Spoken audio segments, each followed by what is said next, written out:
Some victims of the BP oil spill say they're on the verge of losing everything 15 months after the disaster. While there's been some compensation for their losses, some business owners say it is still not enough. Allison Braxton reports. At the Astor Crown Plaza on Canal Street, there's a steady flow of tourists checking in and out. A far cry from business 15 months ago when BP's oil well in the Gulf exploded.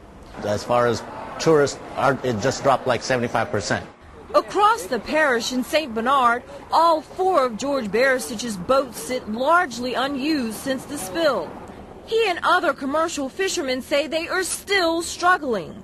Right now, if he doesn't subsidize the shrimp industry, as soon as the season opens, about 10, 15 days from now, if something isn't set up, he will collapse.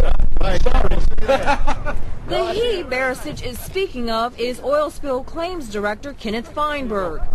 Local heavyweights in both the hotel and fishing industry blame Feinberg for what they fear is the next big disaster. They're on the brink of bankruptcy.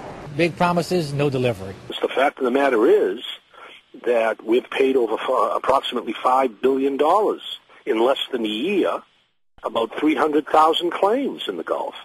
My door is open. I got a little 6-month settlement, but the interim claim process has been a failure. For real commercial fishermen, it's been a total failure. We haven't settled, but they want us to settle and just close the case down. The Gulf Coast Claims Facility says that the Gulf Coast community is strong and that there is no basis to assume that claims with very limited exceptions will incur a future loss related to the oil spill. Attorney Farrell Patel represents more than 600 Gulf Coast hotel owners. He believes the interim claims process compensation doesn't compare to the loss. Our total sum of damages works a little over $900 million.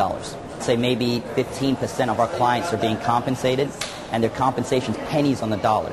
Now, both industries are pleading with funds administrator Ken Feinberg to come back to the Gulf Coast. And instead of a quick visit, they're asking him to stay and resolve the matter once and for all. If not, both say they'll see BP in court. Allison Braxton, Fox 8 News. Attorneys for some of the claimants suing BP are calling for Ken Feinberg to be replaced. They say the interim payments process has just been too slow.